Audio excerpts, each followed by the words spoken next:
Masechet Avodat Zarah Daf Kaf Vav, on va commencer Bezrat Hashem à la Mishnah. Mishnah du Daf Kaf Vav.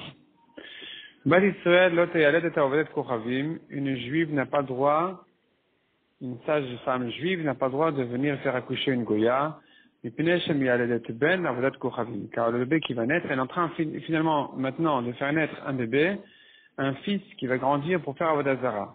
Donc, elle n'a pas le droit de l'aider. Aval avodet kochavim, yaledet bat Israël. Mais une goya a le droit de faire accoucher une juive. Une juive a le droit d'aller chez une goya pour qu'elle l'aide à accoucher. Bat Israël le tanik menachel avodet kochavim. Une juive n'a pas le droit d'allaiter le fils d'une goya. Pour la même raison, il va grandir pour faire Avodat Zarah. Aval avodet kochavim. Mais nikab menachel Israël. Une goya a le droit d'allaiter, on a le droit de donner à une goya allaiter un bébé juif. Birshuta à condition que la goya soit dans la maison de la juive, et pas que la juive lui amène son bébé chez elle, chez la goya, de peur qu'elle le tue. Tanu Rabbanan. Bat Israël et avodet kochavim, mipnei shem yaledet ben l'avodet kochavim. Une juive n'a pas le droit de faire accoucher une goya, parce que le fils il va grandir pour l'avodat Zarah. Donc avodet kochavim, et bat Israël. Une goya non plus n'a pas le droit, on n'a pas le droit d'aller chez une goya pour accoucher, pour qu'une femme juive accouche chez elle. Parce qu'on soupçonne les goyim et les goyotes de tuer. Elle risque de tuer la maman, le bébé. Chachamim permettent d'aller chez une sage-femme goya, bisman she'acherot omdot al gaba. S'il y a avec elle d'autres juives qui surveillent. Avalo ben alebena, mais pas quand elles sont seules. La maman qui accouche avec la sage-femme goya. Donc ici, Chachamim permettent à cette condition-là. Mais Rabbi Meir dit c'est pas une solution qu'il y ait d'autres juifs avec elle.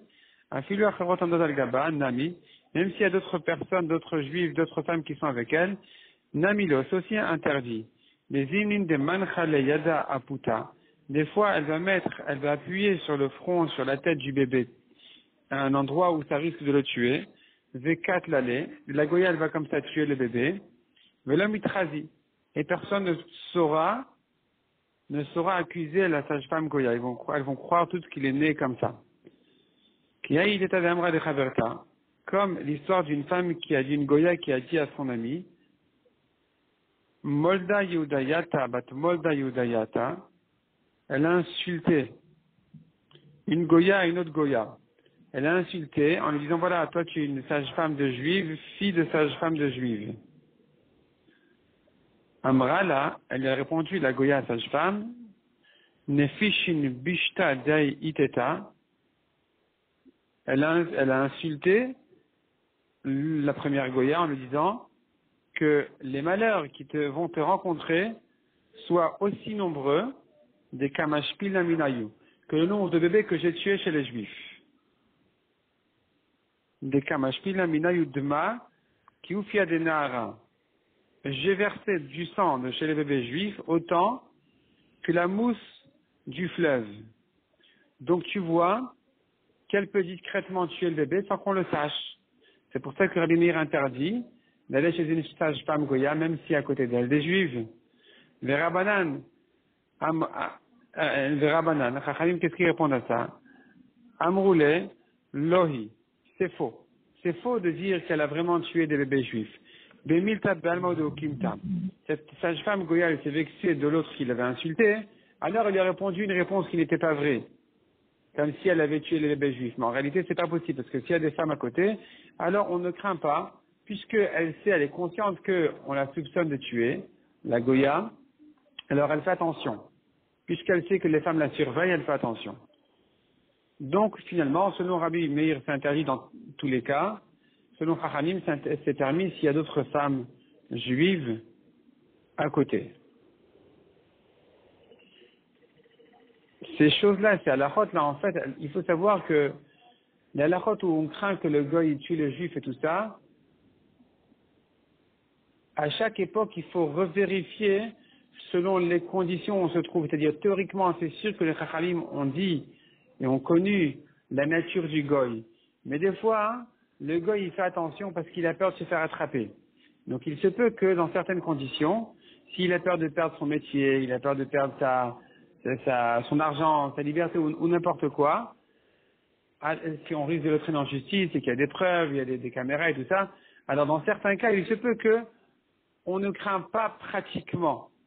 Mais tout de même, il faut retenir cette halakha, qu'un goy a cette nature-là, cette haine, et est soupçonné de tuer un juif dans les cas où il n'est pas surveillé du tout, où il n'a rien à perdre. Bat Israël Otanik. On a vu encore, une juive n'a pas le droit d'allaiter un bébé goy. Tanu Rabbanan, Bat Israël Otanik v'nash al avodat kochavim, yipnei shemegadelet ben avodat kochavim. Elle n'a pas le droit d'allaiter le bébé goy parce qu'elle est en train de faire grandir un fils pour la avodat zara. Mais avodat kochavim l'otanik v'nash al Bat Israël. Une goya non plus, n'a pas le droit d'allaiter un bébé juif, yipnei shechashudal shvichut damim divrei Abimir. Parce qu'on craint qu'elle va le tuer. Mais Chachamim omrim, avodat kochavim enikat v'nash al Bat Israël. Selon Chachamim, elle a le droit on a le droit de donner à une goya d'allaiter un bébé juif, si d'autres femmes la surveillent. Mais pas que le bébé soit seul chez cette goya. Les Rabbi Meir Omer, Rabbi Meir interdit même si cette goya est surveillée, elle ne peut pas allaiter le bébé juif. Pourquoi des hymnes de Shaïfa les Sama les Dad Mabarai? Des fois elle met du poison sur son sein, et elle va tuer le bébé comme ça, et personne ne saura. Il a fallu répéter cette marquette de Rabbi Meir et les Chachamim dans ces deux cas-là. Premier cas, la sage-femme, deuxième cas, de la nourrice. Si on avait eu que le cas de la sage-femme, c'est que ici que les Chachamim, j'aurais dit, ils permettent, de l'eau efchar, parce qu'on n'a pas mishum de l'Efchar, Mishum Decherot. On n'a pas à craindre qu'elle va le tuer, parce qu'elle est surveillée, il y a d'autres femmes qui la voient. Selon Chachamim, il n'y a pas à craindre. Aval Menika d'Efchar de Shaifa Lesam de Dad Mabarai. Mais la Menika, la nourrice qui veut allaiter le bébé juif, ça, on ne peut pas surveiller parce qu'elle peut mettre de la pommade empoisonnée sur son sein à l'extérieur. Les 4 l'année, elle va le tuer. Personne ne saura. Donc, Emma, Modil et les Rabbi Meir, j'aurais dit que les Chachamim seraient d'accord avec Rabbi Meir d'interdire dans ce cas-là. Il a fallu dire qu'ils permettent quand même. On ne craint pas ça. L'Yash Minal Menika, si on avait eu que la Menika, la Goya qui allait le juif, Beikama Rabbi Meir de Asur, c'est que ici que Rabbi Meir interdit, j'aurais dit, Mishum de Shaïf Alessamedad Mabara, il veut qu'attaler, parce que elle va tuer le bébé en mettant ce poison. Aval Meyalet de l'Efchar, mais la sage-femme, elle ne peut rien faire. S'il y a d'autres femmes qui la surveillent. Et ma maudit le Rabbanan, j'aurais pu croire que Rabbi Meir serait d'accord avec les Chachamim qu'on n'a pas à craindre dans ce cas-là. Il a fallu répéter que dans tous les cas Rabbi Meir il craint, dans tous les cas Chachamim ne craignent pas quand elle est surveillée. Les Ramin de la Gemara objectent une contradiction. J'ai une braïta qui dit Yehudit miya ledet ovedet kochavim besachar. Une juive peut faire accoucher une goya quand elle est payée. Avalo bechina mais pas gratuitement.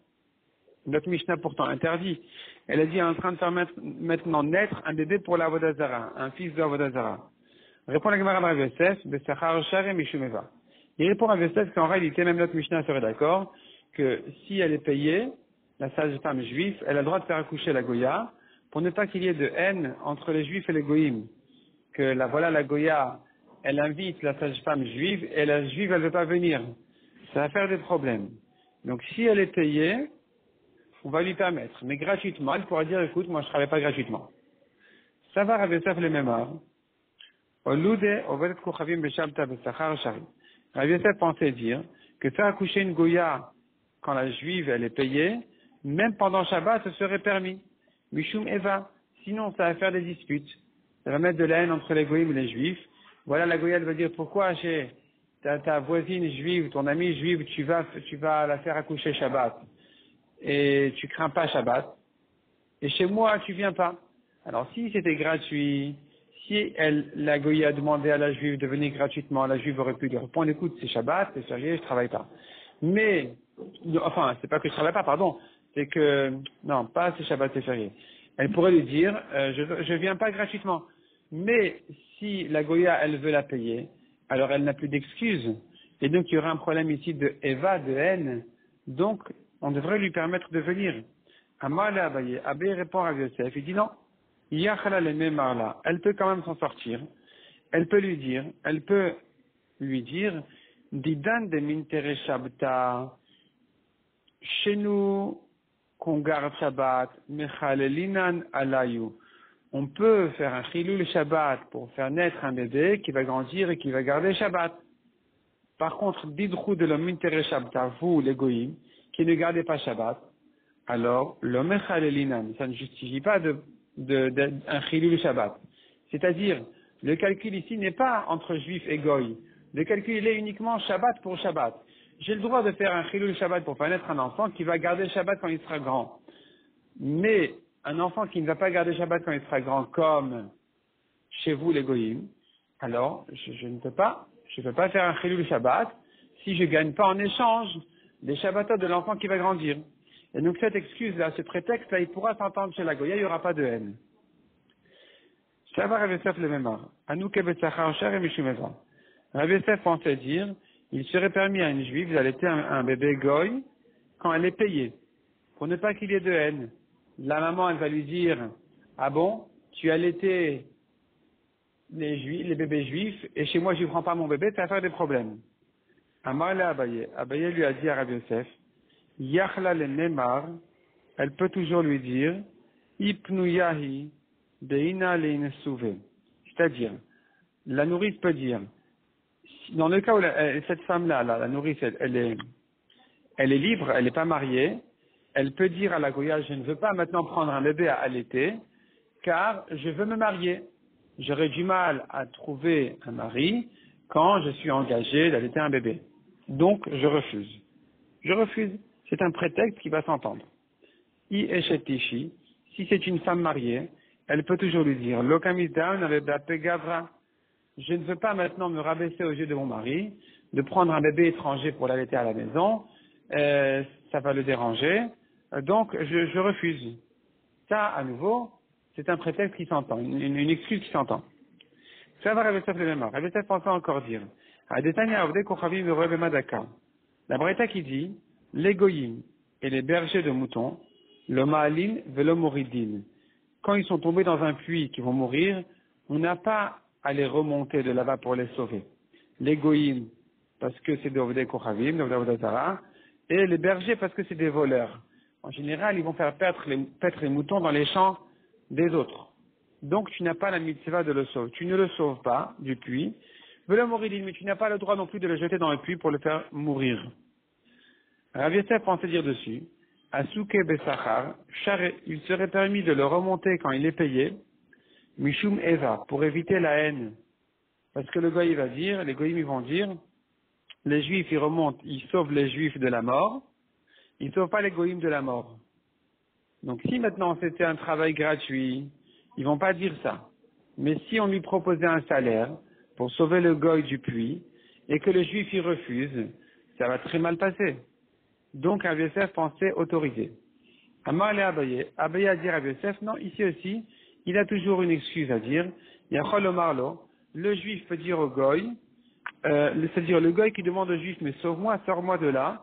Le juif, il peut lui dire, écoute, je suis désolé, Kaebri à Igra, j'ai mon fils sur le toit qui est en train de hurler là-bas, il risque de tomber, il risque de je sais pas quoi.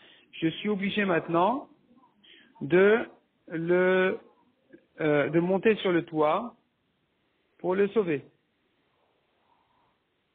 Donc, je n'ai pas besoin du salaire que tu me proposes pour te sauver, alors que mon fils lui-même, il est en danger. Inami, ou bien encore il peut lui dire, j'ai un travail maintenant, j'ai un rendez-vous très important, et donc maintenant quoi, tu me proposes un petit salaire, alors que j'ai là-bas une grosse somme à gagner, donc je préfère te laisser dans le puits, et perdre le petit salaire que tu me proposes, pour ne pas perdre la rencontre que j'ai maintenant ailleurs. Et ça, à nouveau, ça va éviter la haine, parce que c'est un calcul d'argent. Le goy aussi aurait fait ce calcul. Tani Rabbi Abaou Kamed Rabbi Yochanan. Rabbi Abaou enseignait une braïta devant Rabbi Yochanan qui dit comme ça. Donc comme on a vu, les goïms et les bergers de moutons, même juifs, on ne les sauve pas, on ne les remonte pas du puits, on tourne la page, Velo Moridin, on n'a pas non plus aller descendre dans les puits.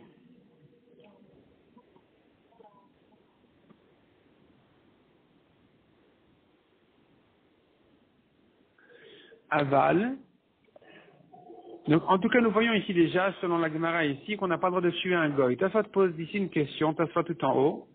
Velo moridin. Donc, on a tourné la page, on est au Kafaf Amoudbet. Velo moridin, veim tomar. Hamrina la Masechet Sofrim. Tosfot pose une question d'une braïta dans Masechet Sofrim qui dit Kasher sheba Knaanim harog. Le meilleur des Knaanim, tue-le. Donc, Tosfot comprend qu'on a le droit, au contraire, c'est bien de tuer le goy. Même le meilleur, le plus kasher. Viesh Lomar, répond Tosfot, les Birushalmi des Kilushin et Saresh, Dainu Bishat Milchama. Il ne s'agit qu'en temps de guerre. On me dit Raya, Veikar Shashmot Rechev Bachur. On me Chanayu, Meyared Varachem. Il amène une preuve des Égyptiens. Paro, quand il a poursuivi les Juifs, il a pris avec lui 600 cavaliers ou 600 jeunes guerriers.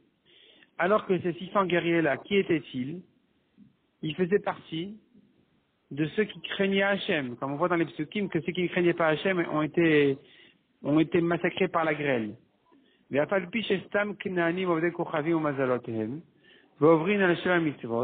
Tosfot fait encore une remarque. Donc avant cette remarque-là, déjà Tosfot vient nous montrer, même les meilleurs des goïms, ceux qui craignent Hachem, ils sont allés ensuite poursuivre les Juifs pour les tuer.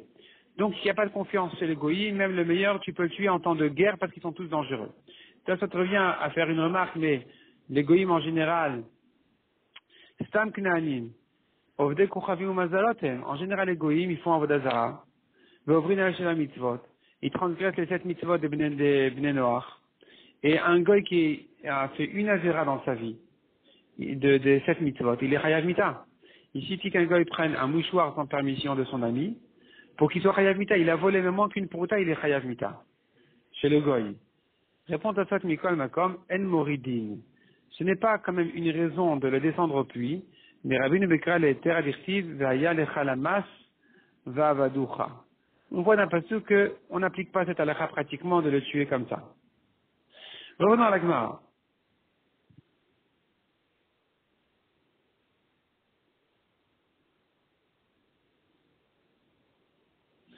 Revenons à la Gemara. Donc, Velo Moridi, on a vu ça. De Aval Haminin, première ligne. Aval Haminin, ici nous avons une liste de Rechaïm que on peut les jeter dans les puits, les faire descendre, les descendre, comme on dit, les descendre. Donc, qui sont-ils? Aminin. Minin, c'est-à-dire, c'est les curés, ceux qui sont très attachés à la Avodah Zara. D'un Masorot, les dénonceurs, celui qui dénonce au gouvernement, il dénonce les biens d'un juif, ou bien le juif même, il le met en danger. Celui-là, Ve'amoumarim, ou bien les moumarim, c'est ceux qui ne gardent pas les mitzvot.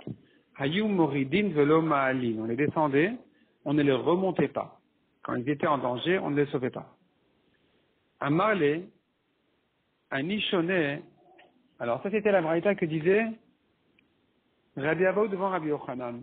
Rabbi Yochanan lui a dit, comment tu enseignes comme ça dans la braïta? Alors que un ishoné, moi j'ai appris, l'echol avedat achicha, les rabot et amumar. La Torah qui a dit de faire la mitzvah de la Shabbat Aveda, tu dois rendre tout ce que ton frère a perdu, ce pasuk-là vient inclure même le moumar. Moumar qui ne garde pas les mitzvot. Un juif qui ne garde pas les mitzvot, tu dois lui rendre ce qu'il a perdu. Un objet qu'il a perdu. Be'at amrat hayum moridin, et toi tu dis de le descendre. Si c'est bien, on lui rend, ça dit bien sûr qu'on n'a pas à descendre. Samemikan moumar. Il faut effacer de la moumar de la braïta. Velishnele, il aurait dû lui répondre. Kan ve moumar ochen evelot et avon.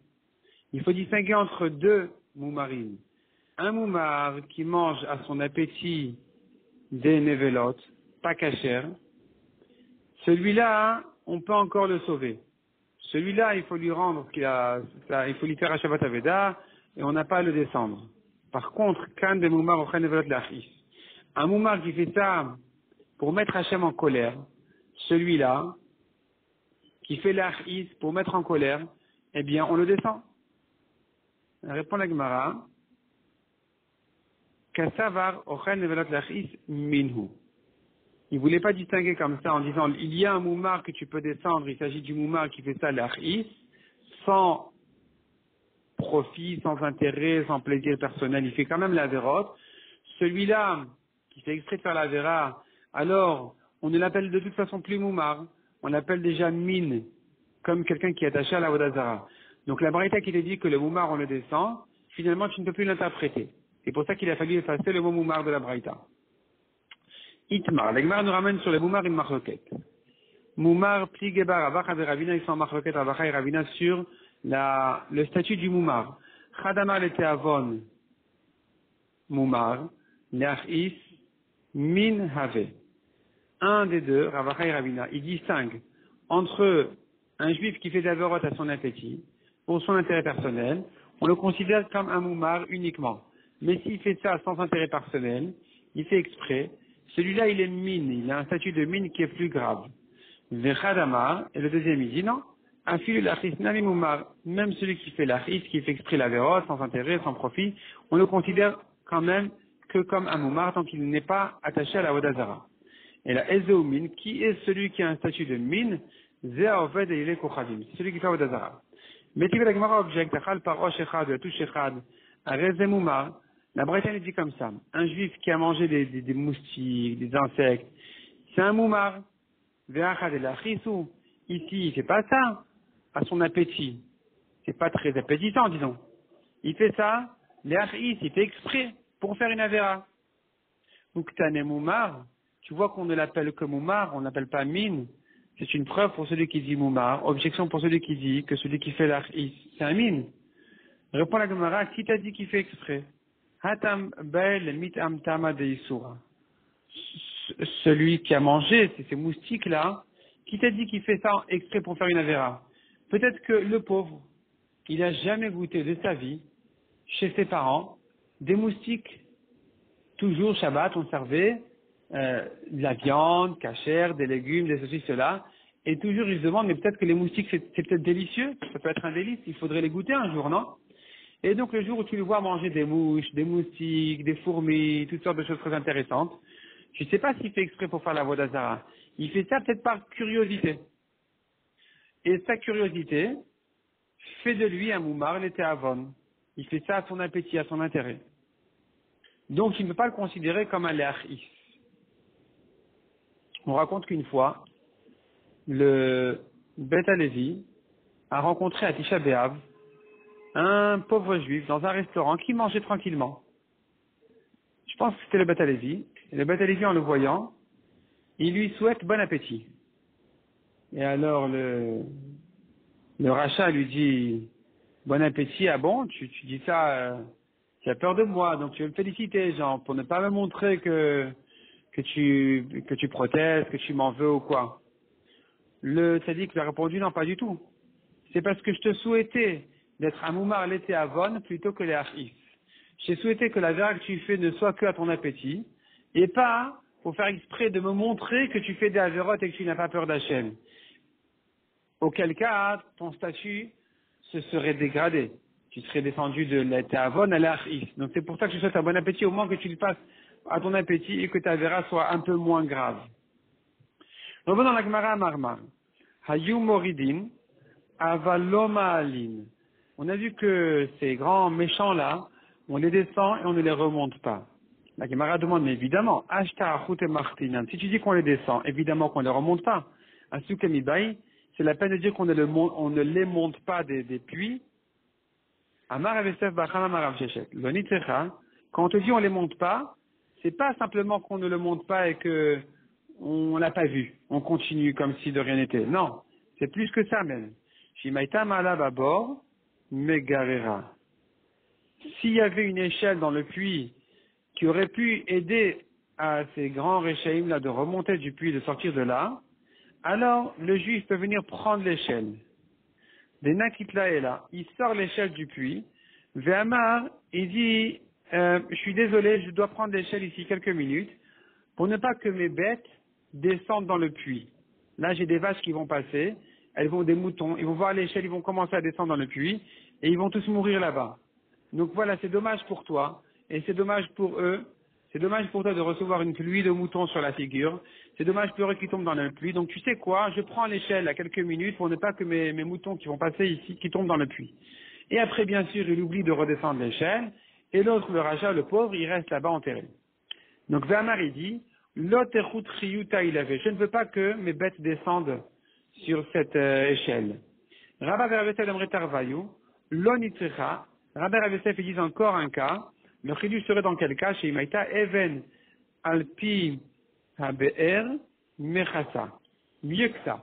Il y a le rachat là-bas dans le puits, et le juif, il prend une pierre pour fermer le puits, en disant, Amar la Vurechiyuta il avait, là j'ai mon troupeau qui va passer, et donc je veux pas qu'il tombe dans le puits, donc je l'ai fait traverser le puits sur une pierre. Ravina Amar, Shimea Sulam Mesalko. Amar Bina la Ebri Megra. Ravina dit s'il y avait une échelle, il retire l'échelle de là-bas en disant, j'ai besoin de l'échelle pour descendre mon fils du toit.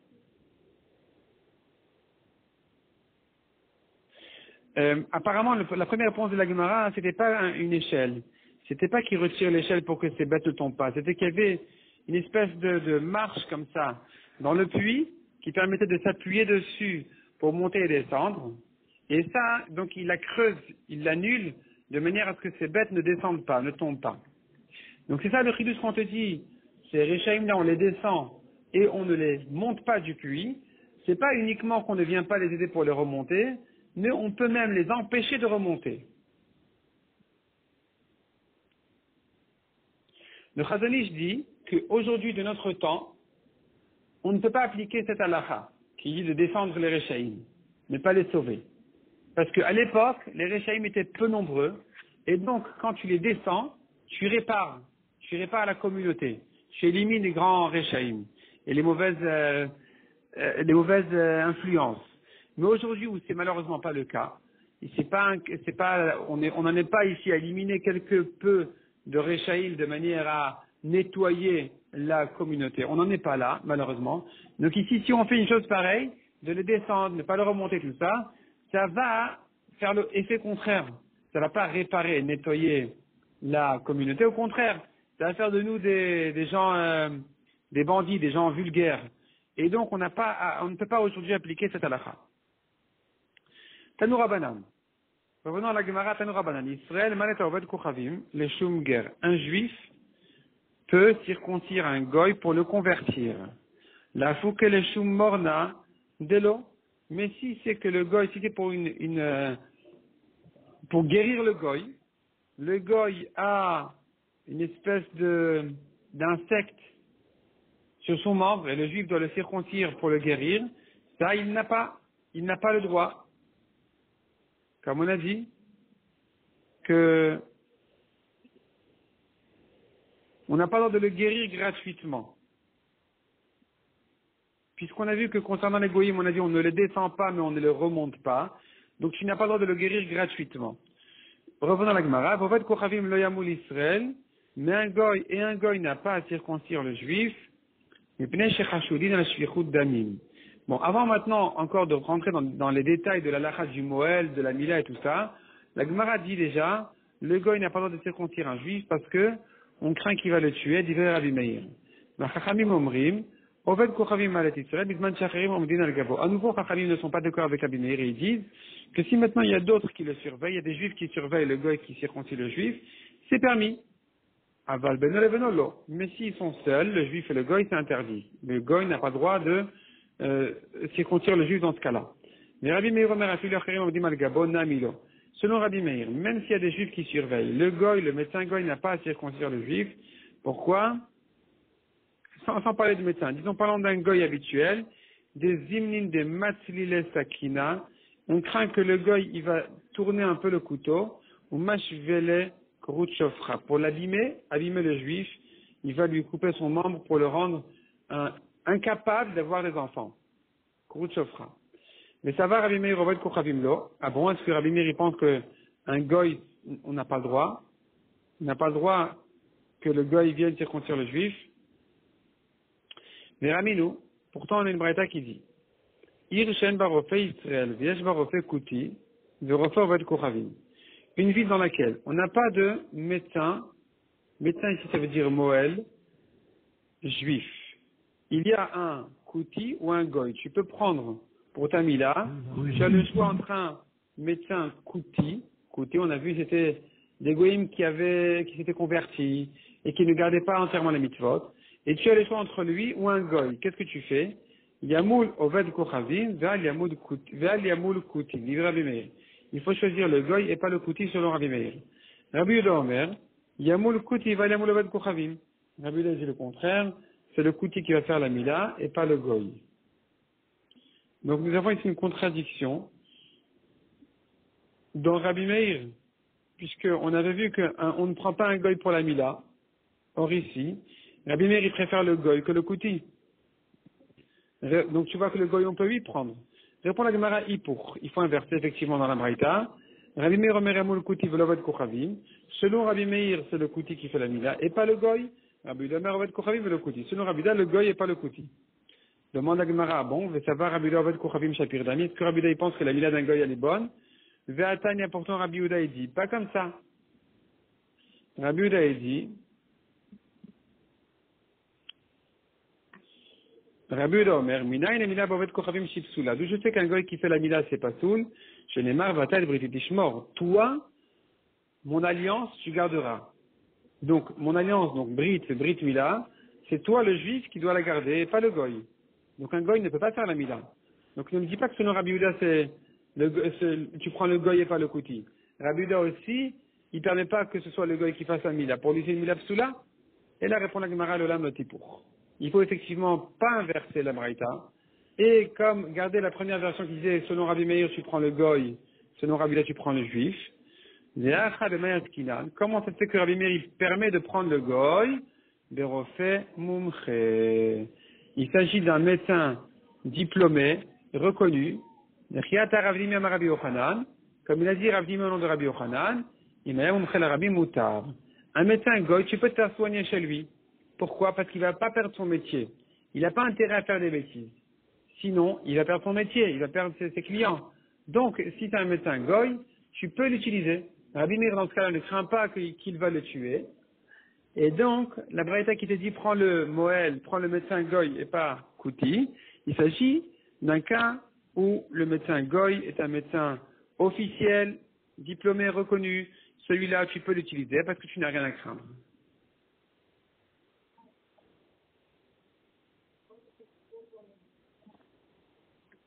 La Gemara va continuer à objecter cette interprétation dans la Braïta. Qui c'est qui dit Goy, qui c'est qui dit Kouti, Rabbi Meir, Rabbi Yehuda, comment on s'arrange avec d'autres Braïtot qui contredisent ça, quelle est la bonne version?